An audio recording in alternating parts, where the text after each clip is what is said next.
Good afternoon and welcome to Monday, October 20th special meeting for the Village of Yellow Springs. Oh, sorry, it's a work session. Judy, if you could call the roll. Yes, Stokes. I'm here. DeVore Leonard. Here. Brown. Here. Hausch. Here. Also present is Village Manager Johnny Burns, Solicitor Amy Blankenship, and Planning, Zoning, and Economic Development Director Meg Leatherman.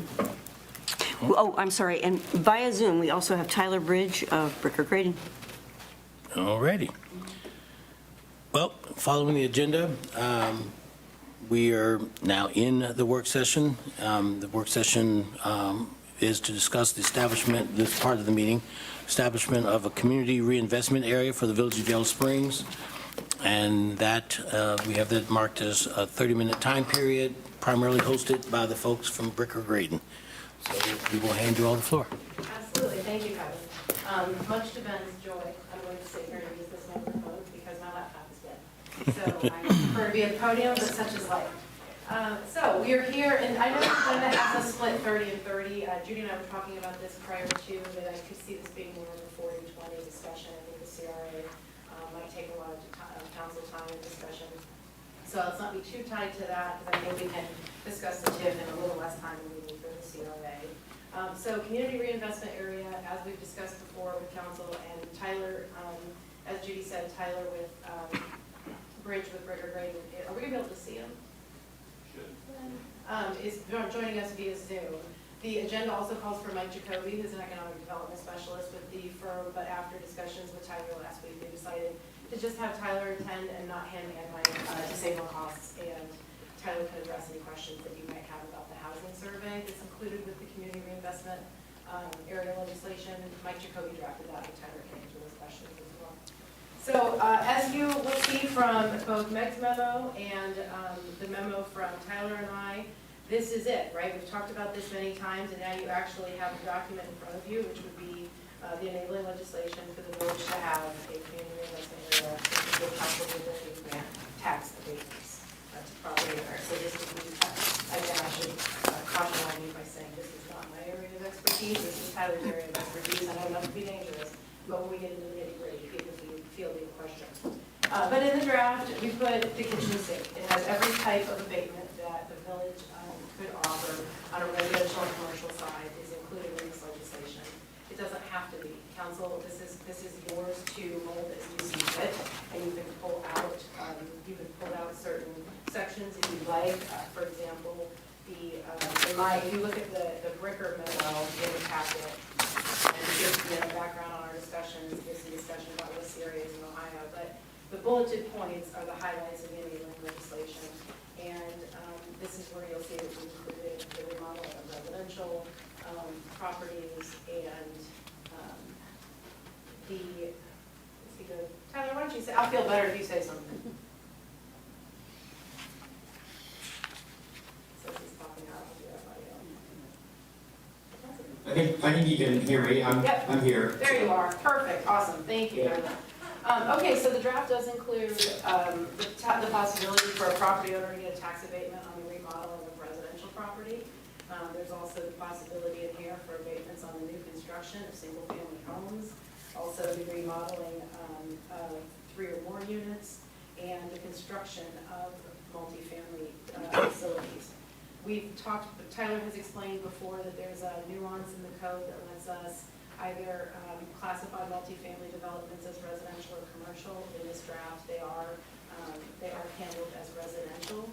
And but also in this draft legislation, we've called out a development agreement, a CRA agreement for these larger projects that council will have control over and approval of prior to the abatements being issued. So for these bigger developments, if you enact a CRA, it's not like Meg's going to be out there just throwing out tax abatements to anybody that wants them.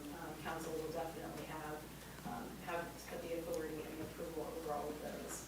So if there are any specific details or anywhere you want to start with what's been included in here, or any specific questions that you have, I wasn't planning on, Tyler and I were not planning on presenting the entire draft legislation until those bullet points in the memo really are the nitty-gritty of what you have to consider. here. Oh, and I should mention, there's an exhibit in the legislation. There is we've talked before with you about proposing a sliding scale in terms of points, right, where depending on who's seeking the abatement, what the project is, they may be eligible for more points. The more points they have, the higher the abatement percentage in theirs might be. And so that's also included as an exhibit to the legislation.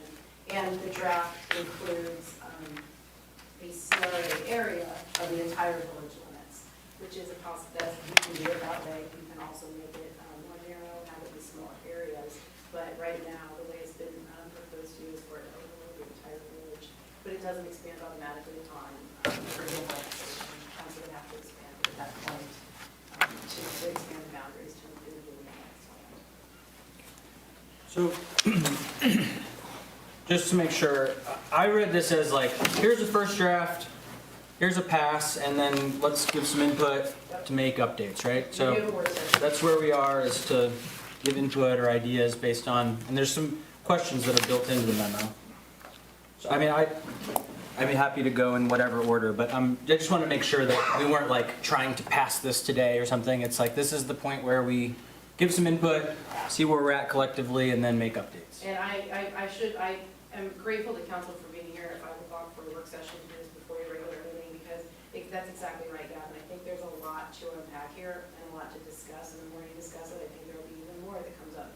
So yes, that's exactly right. The purpose of tonight is to just go over this draft. I did everything in my power to make it clear this was a draft document, and to be molded as council sees fit. So wherever you want to start, and Meg, I didn't know if there's anything you want to say at the onset before we start. Or Tyler, of course, you jump in whenever. But yeah. Yeah, thanks. This is Meg Attachment, Economic Development Director. Yeah, just to say my memo kind of highlighted the process that we're going through and where we're at in that is that the housing survey has been conducted. It's part of the legislation that will come back to the council at the next council meeting. A boundary map has been prepared that shows the whole area, but we can modify that if the council doesn't decide. I guess that's kind of the direction we need, is to bring forward, the hope would be legislation to the next council meeting with the finalized map and finalized refined code, so that we can compare that.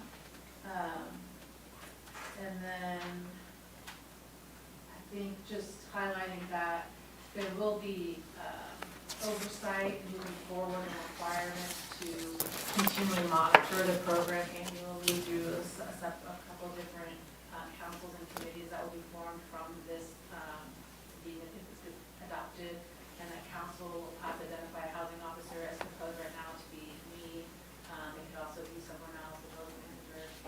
But that in some of the cases, depending on which way you go, we have an application that will have to be prepared by staff in concert with legal team and submitted to the housing officer. So there will be ongoing additional work, responsibilities for village staff in the future too. So I'll just, I mean, we can do this popcorn, anybody's got anything that comes to mind. I did, in the Bricker memo, I think page 2 of that document, the third bullet down, new construction of single-family detached homes may qualify for exemptions if they have a sale price of less than $400,000. Is that per ORC or is that a local thing? So that is, Tyler and I attempted to respond to input we heard from council at the last work session that we had on this topic. And Tyler and I, you know, when we took this draft, we're almost turning some concepts on their head from other communities that maybe would offer higher tax exemptions for single-family homes that are of a higher value, not a lower value. But this was an attempt to give developers access to these exemptions if they are building housing stock that is of lesser than $400,000. But you could, to answer your question, have that to do with anything you want to do. Okay. Well, maybe So- you. Yep. I'll go on that point. So I was a little surprised to see the residential housing component in here, because I thought we were saying we didn't want the residential housing component. I guess, so my mindset was sort of thinking, okay, does it feel like we have an incentive that's needed in order to address an issue? And it just hasn't seemed to me like we have a problem with single-family home development. And so I guess my natural inclination, I'm just talking, I'd be interested in those thoughts, would be to not have a residential component. The other thing I'll note, though, is that I found the way that you did that incentive to be interesting. And it's novel, like it's an interesting concept of like, if we want more affordable housing, more lower cost housing, then incentivize more low cost housing to be built. So the concept wasn't lost on me, and the idea is interesting. But I guess the broader question of like, do we need to in any way incentivize residential home building? I guess I was a little surprised, and so I know on the question it was like, is this what council wants?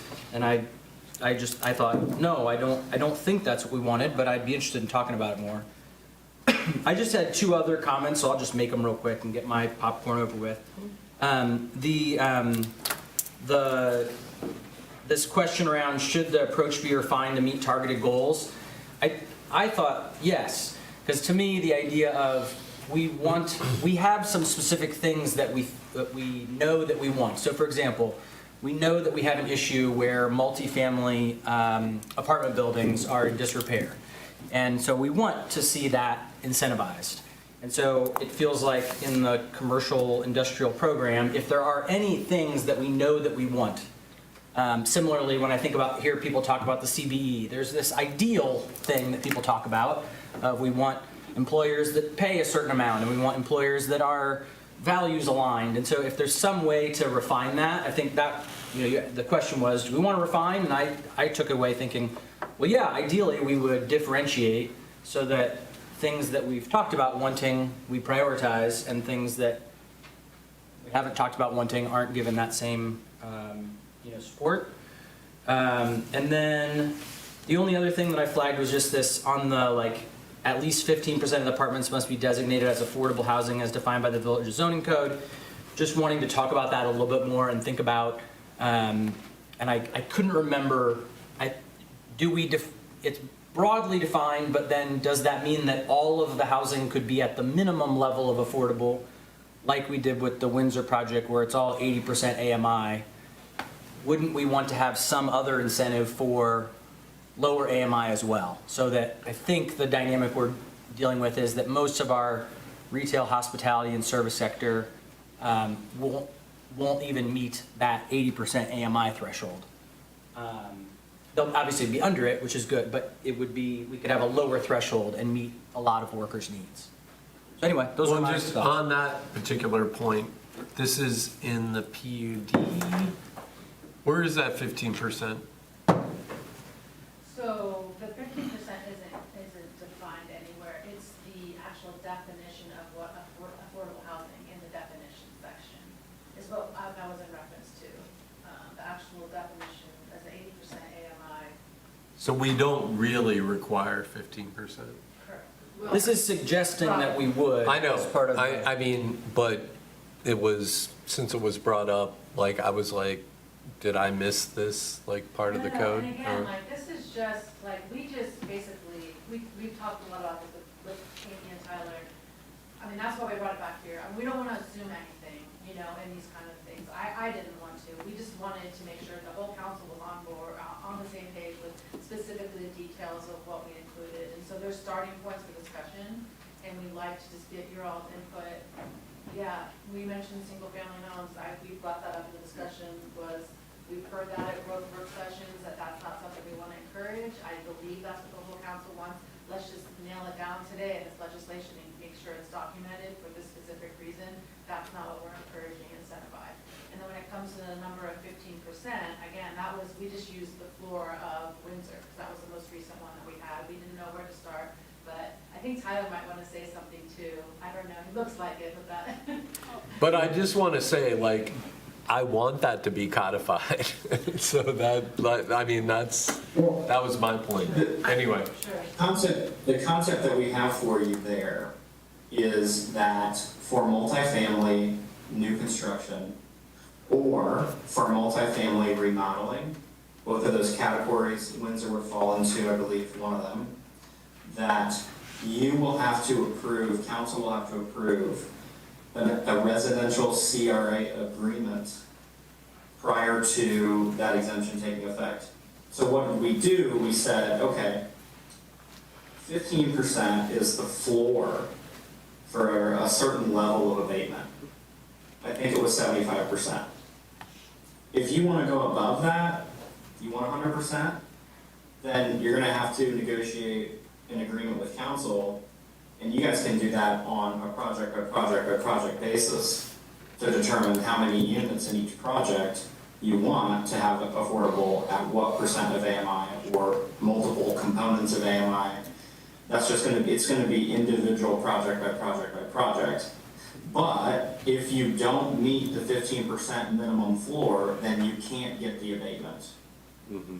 We just wanted to use a standard floor for a specific abatement, but then if you want to go above that, you have to negotiate with the village and council has to approve it in your discretion, in your total discretion. Mm-hmm. Thanks for that clarification. I just want to add something. Residential housing and single-family housing is not mutually exclusive from affordable. There are developers and builders who do single-family affordable housing. So, you know, we have a lot of things, you know, people income qualify for rural housing development loans in this area because of our size. And there are a lot of things, there are a lot of different loan options and financing options available for people who are of low to moderately low income, specifically related to fixing up, building, or purchasing a single-family house.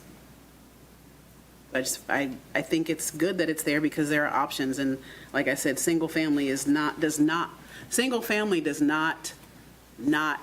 mean unaffordable or out of people's reach. And I think that we need to broaden the scope and really think about the parameters of, you know, how we see affordable housing and what boxes and in what boxes we put that in, and think about what it really is versus you know, our personal relationship or ideas about what it is. What do you think about the idea of some form of income-based sort of qualification for the abatement? Meaning, like, I guess I assume we would all, I think based on our previous conversations, we would agree that if somebody, I'm just making, you know, hypothetical things, if somebody made $1 million a year and was building $1 million house, we're not like, we want to get, right, you know, we don't want to give that an abatement, right? But if there is somebody who is, and I don't know what the thresholds would be, but what this was starting to try to do with the way that the incentives are set up is basically say more affordable homes, and then I think we would agree that for people with lower incomes, we would be more inclined to incentivize their remodel or build, right? I'm just thinking out loud. I'm trying to figure out how do we target it so that it isn't for, Right. like, Sure. that we would do it for the And people I who have want to. I have concerns about whether or not that's, you know, like cherry picking legislation. I mean, I guess this, you kind of can with this. Is that an issue? You know, like, I think, One of the things I think you have to think about is what are the monitoring and transaction costs associated with what you're choosing. Village staff, the housing officer will have to verify those things in an application and then continue to monitor them. So you're going to have to track it. So I've got a laundry list, and monitoring is, I guess, the first thing, like, seems like that could be pretty costly from what I've read. I mean, so, any input on that? Well, in monitoring in terms of which part, like if we're talking about, for example, a new multifamily development, I think that a lot of the threshold things they're gonna have to satisfy is already in the agreement with the village, and it's gonna be confirmed at the onset. And then there might be certain parts of it, like the 15% units remaining affordable, let's say, if that stays in the legislation, that met would be checking that kind of thing. And then the local legislation and the agreement would say, we have the authority to pull the abatement if those standards aren't met. So some Okay. of that will be housing officer time and monitoring. But in terms of like, if you keep it in here for the remodeling of a single family individual's home, there's work on the front end for confirmation that they've met the threshold requirement, but there's not monitoring that goes on after that. Okay. Is that So- right, Tyler? Or did I cover that? Julie would help. Jump in, feel free. The village will join what's called a tax incentive review council, and that's headed by the Graydon County Auditor. That's by statute. The Graydon County Auditor is the chair of that group. Essentially, they will call a meeting once a year that the Yellow Springs appointees will attend. And Yellow Springs will sit in the corner, and the Xenia folks will sit in the corner, and so on. And the auditor will go to each group and say, do you have any problems with any of your agreements? If there is a problem, the Turk can make a recommendation to yank, pull, terminate the abatement, and they'll make that recommendation to you as village council, and then you can vote whether you want to cancel it or not. That's for some of them by agreement. That's for all the commercial components as well. And similar processes play out. You'll have to look at each single-family housing and other housing if you have those abatements. You'll have to look to monitor each year. Are taxes being paid? You can't not pay your taxes and then receive an abatement, because there will still be a portion of taxes that are still due. Remember, the CRA program only exempts increases. So there is some monitoring cost, but there are separate bodies. You'll also have a housing council, things like that monitor in conjunction with the housing officer to make sure that things are being complied with. Cool. All right, so I just wanted to put on the record, but we don't have to discuss whether the CRA could also, I guess, cross into the township. So Amy and I talked a little bit about it, but I just want to put that consideration out there. Be able to authorize the CRA in the township. So we'd have to have the Unless you- township be involved. No, that's not what he's You saying. won't be able to do it. You can't You can't, is what have he a said. dual jurisdiction CRA. And townships actually are prohibited from using the Oh, CRA okay. program. All right, good. All right. Unless you are an urban township, which I don't think that township next door to you is, but I may be wrong. Okay.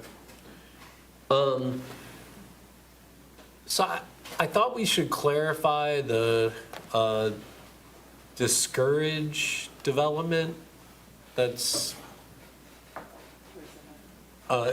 it's brought up a couple times, but, In the beginning of the definition of. yeah, I just, Is it the language? yeah, Yeah, Okay. there's language in here that's pulled directly out of the Ohio Revised Code. okay. And that language, that I think what you're referring to is are you talking about down the housing survey? And maybe Yeah, the yeah. whereases of the legislation? Look at you, Tyler. Mm-hmm. Wow. I think he's showing you in the law where that language is.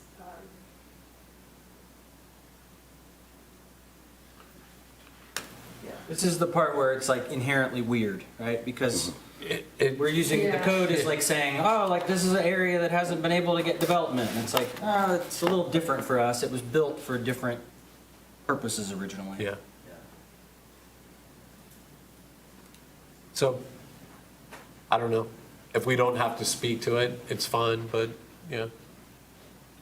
I think it's the opposite is what they're saying. We have to speak to it because that's the metric. You're saying you're trying to turn around the discouragement, right? Right. So, Okay. Can I ask Tyler a question? I'm sorry. Sure. Okay. Tyler, bear with me, I don't know, maybe I'm thinking of this too much or not enough, I don't know, but, for the single-family homes, I know you and I kind of had a conversation about how do we incentivize new single-family homes that aren't valued as much, because that's kind of what we want, we're hearing from the council. Like, if it comes, if they're gonna value a new single-family home at $200,000, through this program, they get tax abatement, but, like, it increases in value, because that's what happens in the village, property values are continuing to go up. What do we do at that point, I guess, we don't. And a follow-up, I guess, what happens if somebody submits for a $199,999 property and then a year later puts a $200,000 addition on? Yeah. Is that where we would go to that board or whatever and say, hey, Tyler, that was for you. Yeah. Yeah, it is. And I guess the one thing I don't want you to do necessarily is create a program that goes on to, lead to a lot of headaches. But I think as long as some of the things are clear in the legislation, that certainly helps. And the way it's currently drafted, again, on the criteria, is that it's the sales price. So like to Gavin's point, if the house sells for $150,000, under this table, they'll get their 6 points, which could potentially, it's owner-occupied, they did a full 15 or 100%, but then they could put on $200,000 addition a year later. I don't know how that shakes out in terms of the abatement, Tyler, they're still gonna get the abatement on the increased value of the initial $200,000 house, right? Or $150,000 house. And I'll add that, go ahead. I was just gonna say that I did do research for other jurisdictions. I reached out about legislation for other jurisdictions. I would say, and obviously Tyler would know for sure, but I don't know if he did this with somebody else for answer. This is like unique. I don't think this is like a very common problem that people are trying to find ways to incentivize through this tax incentive, lower housing, lower values. At least that's what I found in my research. So that's partially why I wanted the work session too, was to flesh it out, because we're going to be creating something that's unique, just like the village is. Yeah, I have never seen that in any CRA legislation out there. Doesn't mean it's a good or bad idea, I just haven't seen it. 99% of the time, a community CRA says, if you build a $200,000 home, you get a 5-year 50% abatement. If you build a $300,000 home, you get an 8-year 70% abatement. If you get a $500,000 home, it just goes up, because they want to incentivize extremely high-value homes. And they're doing that because they know that the abatement's only for a certain number of years. And when it comes off, they're going to have all this new value inside their jurisdiction. Which I think kind of ties into, I guess I'm wondering, how much work, and I'm also looking at section 4 of this in particular. The one other thing, and I know it's a draft, but I'm assuming the housing council, we're not going to have the mayor appoint Yeah, folks, right? Brian, I actually had Sarah Sparks in our office looking at that issue specifically because the CRA statutes are very specific in this area. Oh, really? And so I had her just do a little research to confirm my inclination, which is to change all of that back to president of council. And based on her research, that is what we're going to do. That our charter, in this situation, the roles set forth in our charter will take precedence over what's in the statute, and that will only change to reflect the way we operate here. Okay. So I'll just say, I think it looks pretty good. I'm just concerned about like, and Meg, I don't know if you processed this, but it seems like a lot of extra work. So, so anyway, so that and Couple just notes like on- clarity. Sorry, But, yeah. hard for me to gauge when you're, sorry. Go ahead, Tyler, you're good. Yeah, Okay, sorry. One thing I wanted to add, so if you wanted to make the single family, let's say larger developments by agreement, we could do that probably too. The one thing we've tried not to do is for when you get to, you know, Johnny is renovating his house, or, you know, Jennifer is renovating her house, or something like that. You don't want to have necessarily every single individual person execute a contract with village council to do that, because it gets a little hairy. So Right. we have those abatements just by kind of right, if you meet the categories, if you meet the conditions, and the housing officer verifies that, then you can go through. Now, for those larger developments, like multifamily remodeling, multifamily new construction, and sometimes also single-family new construction in a subdivision, something like that, we often do have that by contract, because it's a big project, and it's not bad for that, because then you can sort of bake those requirements inside of the contract, and it's a contractual performance thing if they don't do what they're supposed to do. The other thing I was gonna say with respect to that, where you have agreements, and in other cases, we can have application fees.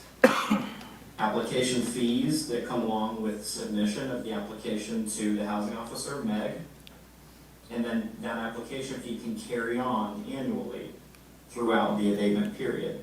So for example, I think we have it written as such that village council is permitted to consider an application fee. We can set that at whatever you would like, if you would just like a standard fee.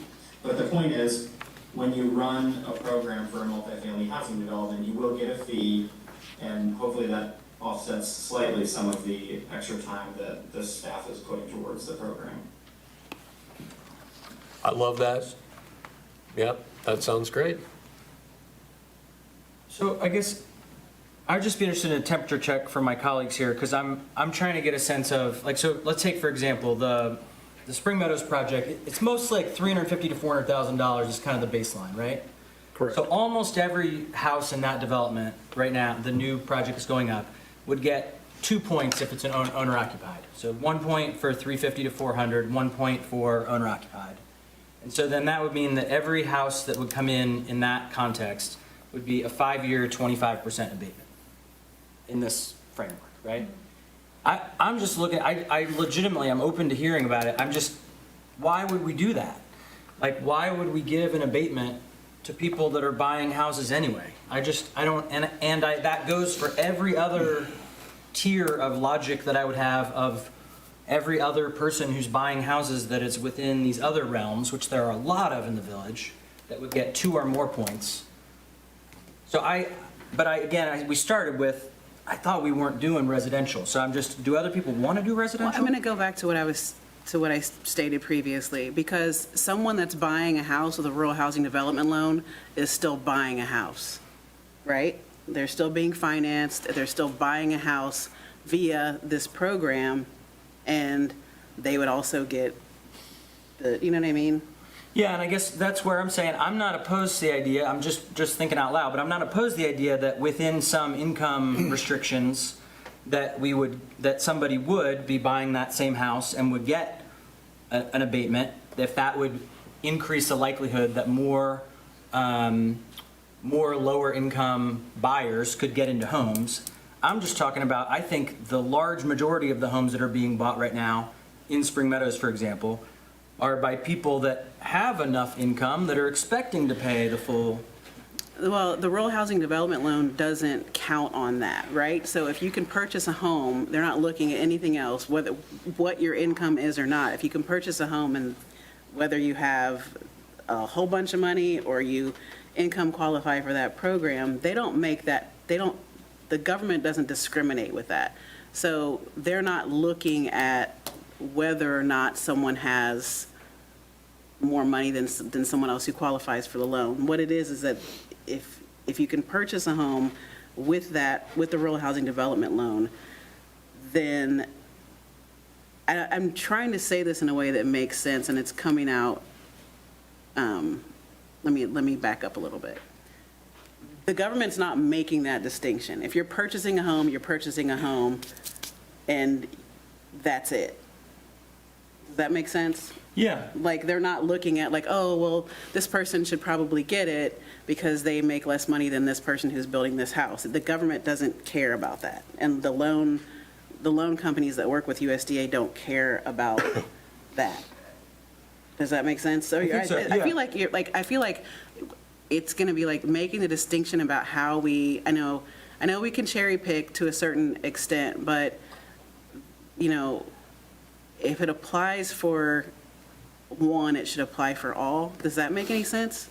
Yeah. And if I can interject there, one quick thing, Gavin, I'm sorry, because Yeah. we do need to move on to TIF at some point, but what I actually spoke to Meg and Johnny and Tyler about this very point. Did they want residential? What was everyone's takeaway after the last work session? And we didn't have a clear consensus that council did not want to see residential. So we erred on the side of putting it in there so that you can have this conversation. And I think it's pretty clear that we're gonna need at least one more work session, in my opinion, to hammer out this legislation, which is fine. But it would be helpful from where we sit to know, I think, are you interested, is council, each of you interested in seeing the final draft include remodeling of residential dwellings as an option for folks? And then this, I think, what's probably a bigger conversation of whether or not you're interested in seeing it for construction of single-family homes. And ultimately, we decide, right? I mean, that's the other piece where it seems like a lot of work, but, I mean, who cares about cherry picking if it's, to the benefit of our community? I asked that because I wanted to make sure legally, the benefit of our community is not a thing. So I just asked that specifically Well, because that's what I wanted to know if we would get in trouble, like, legally. Right. But my point is more like we make the decisions about Yes. who gets, Yes. these abatements. Well, So- to a certain extent, let's have Tyler finish his thought. Okay. I was about to say. Yeah, I mean, I do think you need to have articulable standards for who receives what and who doesn't receive the other thing, because as weird as it sounds, when you treat taxpayers and individuals differently, I mean, now we're in like equal protection clause, constitutional kinds of things, so we can't make laws that treat similar situated people differently.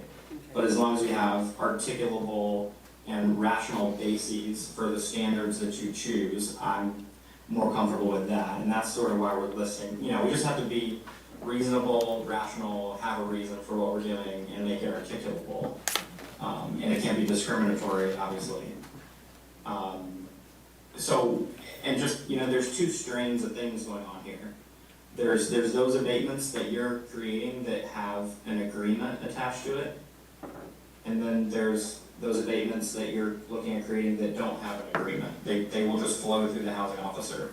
So village council, for those ones that are just flowing through the housing officer, you're gonna wanna make sure that the standards are where you want them to be, because they're not gonna come before you. They're just gonna run through the village.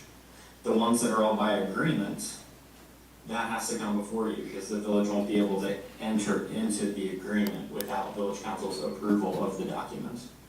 And And the third one is, you can, if you just wanna move forward with multifamily in this CRA enabling legislation this year, you could. You can always come back later, and after people have chewed on something, you can always come back and add a new category. Maybe, to Gavin's point, single-family housing just is not a problem.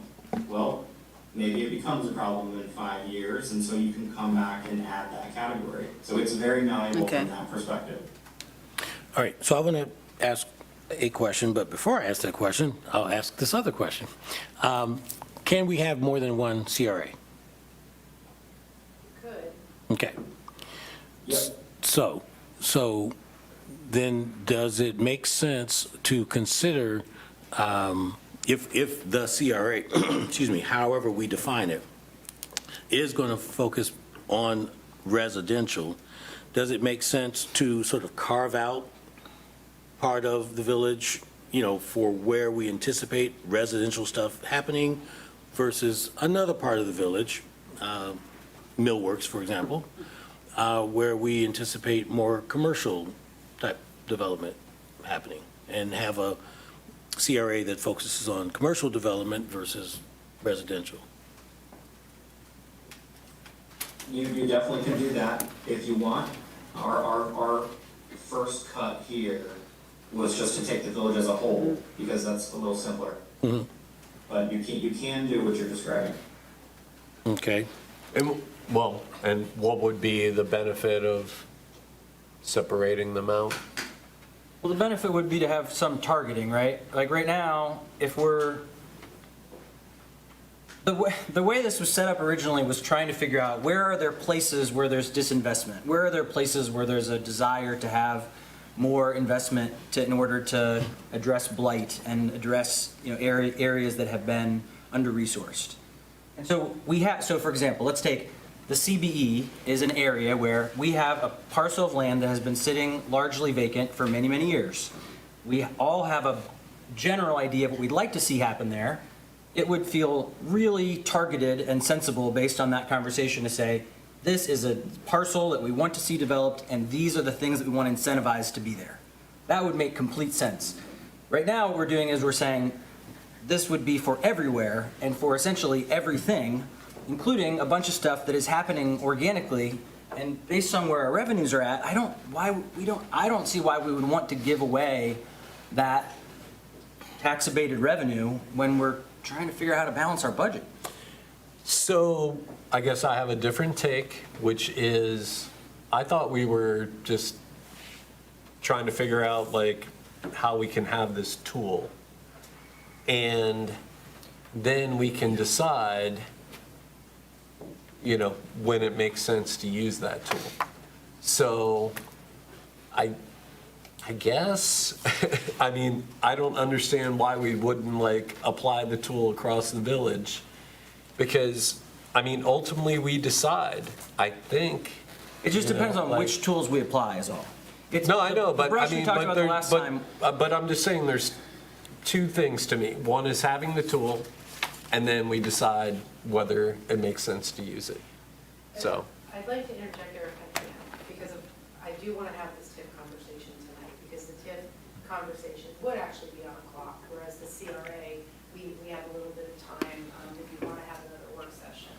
If you want to give direction in terms of things you want removed from the CRA, or if you want that you want more nuance, certainly open to that. I don't know that we're hearing any consensus yet tonight on how to do that. So I leave it to the will of council. If somebody wants to say, hey, I want to take this out, how does everybody feel about it? Do it. If not, we can just move on to TIF and schedule another work session on the CRA. Well, I'll just say as a side note, I'm not sure why this TIF discussion is Well, let's wrap up is CRA happening. first if we can. Because, anyway. Well, Yeah, yes, it's wrapped. Are we good on CRA? Do we want to come back and have another work session? Yes, I think we should, because it's probably, I don't know if that was the 40-20 split you were thinking about, that, Yeah, Yeah. we're there.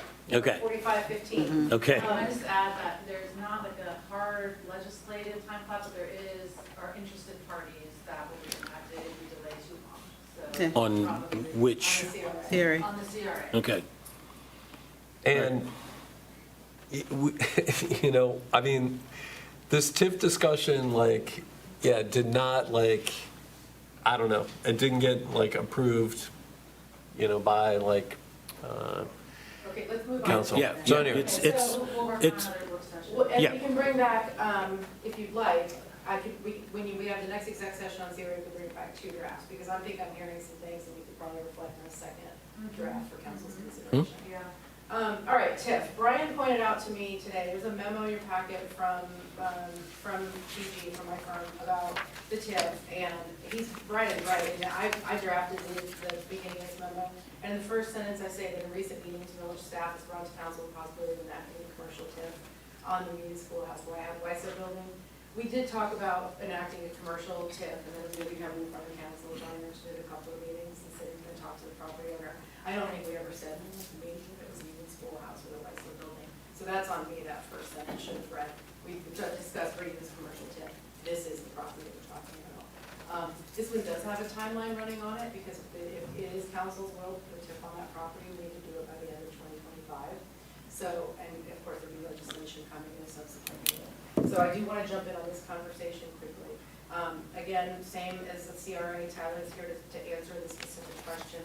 But Gavin, you have indicated, you've made a request for some specific numbers. You want to see numbers, and that is attached to the packet in the table that gives a layout of the tax numbers on the property and what other entities would be impacted by a TIF, and how that would look for them moving forward. So we're open to questions, discussion. If you're interested in the memo, again, it explains what the TIF could do, and simply taking that, the property owner still pays the same amount of taxes. The money is just converted into a different fund for use for the village and the purposes that we spell out in the memo. So one question, I heard that they did not request this TIF, so this is coming from the village, is that right? Yes, they being the property owner? Yes. Yes.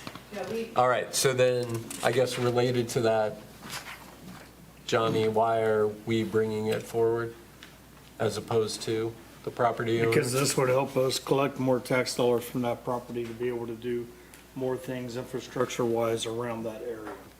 Can you elaborate?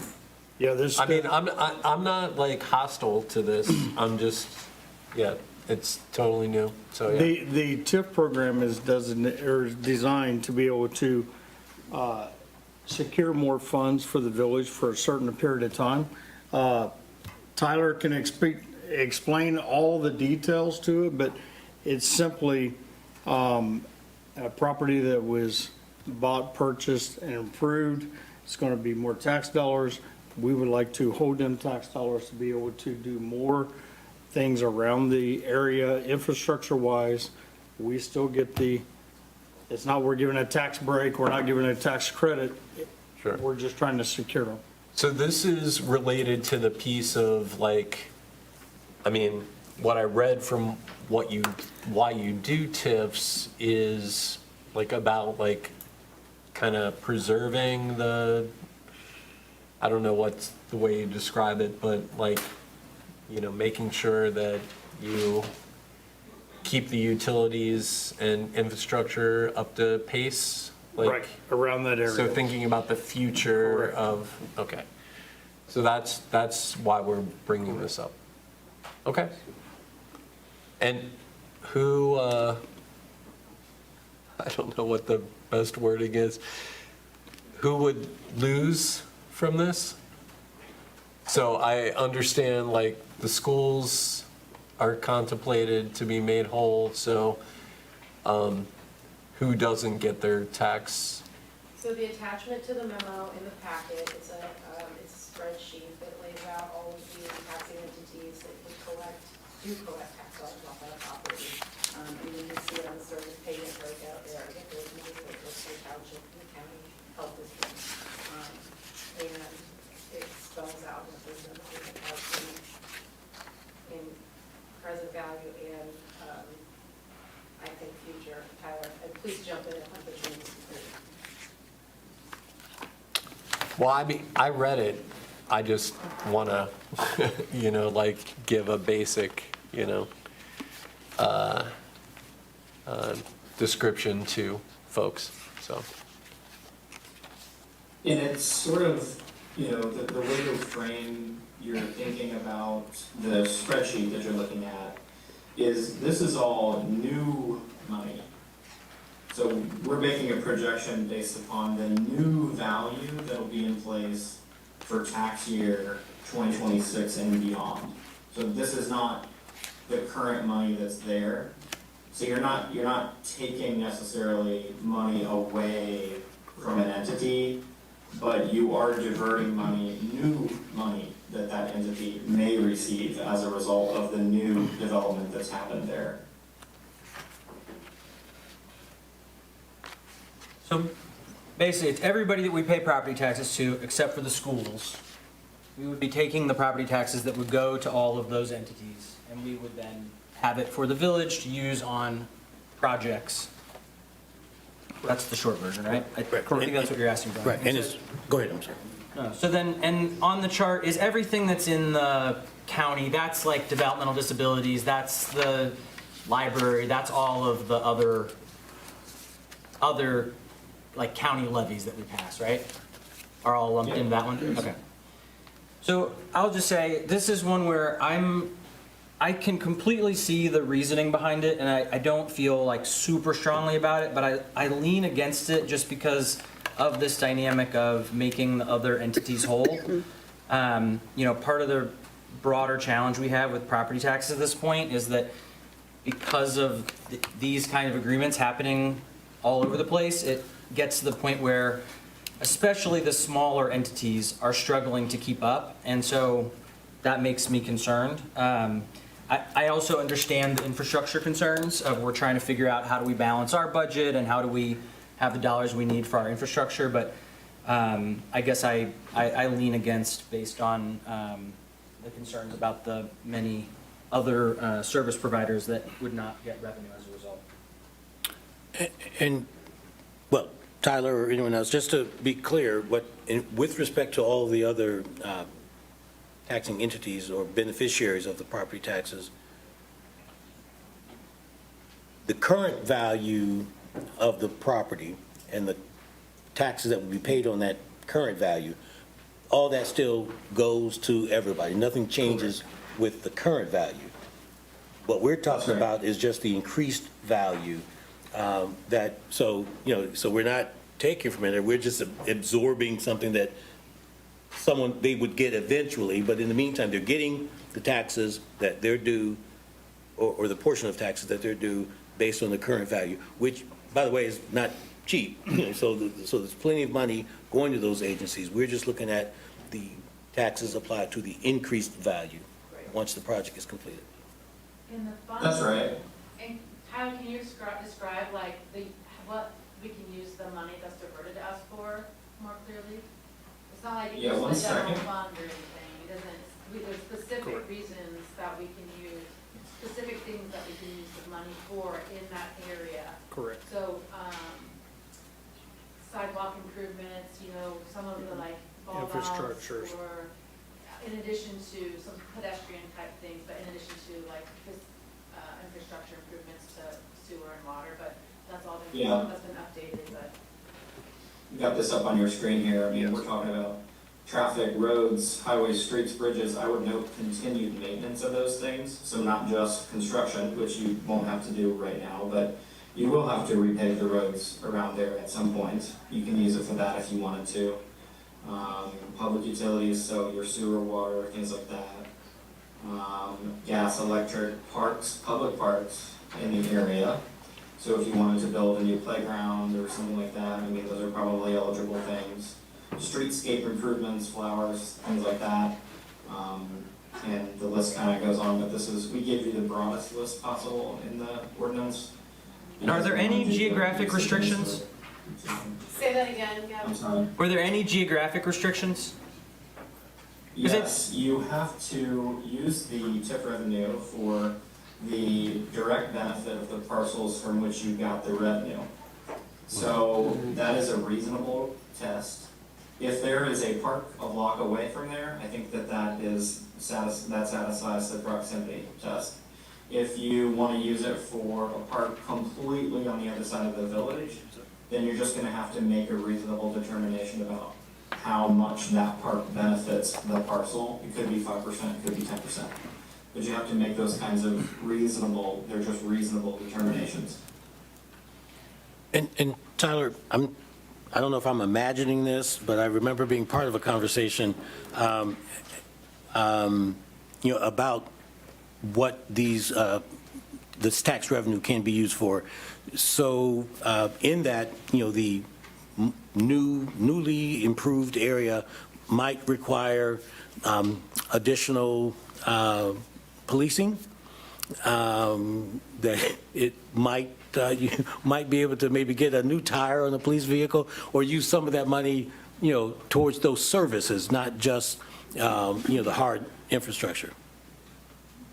So it gets pretty hairy when we talk about police and fire equipment. We can't use it for employees or services necessarily, but there, it gets hairy. You have to make this mathematical analysis of this police cruiser goes to this neighborhood this much amount of time, and therefore it provides this percentage of reasonable benefit to this parcel. Is that a lot? Probably not. It's probably a pretty darn small amount. But that's the analysis that you'd have to track through for this type of TIF, if you wanted to use it for those costs. Understood. Thank you for that. So I think the continued maintenance piece is very interesting, and I appreciate the creative thinking. This is so new. I mean, I think we gotta talk more about it, but, yeah. Well, because of the timeline, as I said, it has to be in place by the end of the year, maybe 2025. So what I would do with this would be not to recommend another work session for it, but to tee, if council wants to see it again, to tee it up in actual legislation on the next agenda. And then you can make the determination at that point as to how you want to, how you want to. So you're saying specifically for this property, that we need to do it by the end of the year?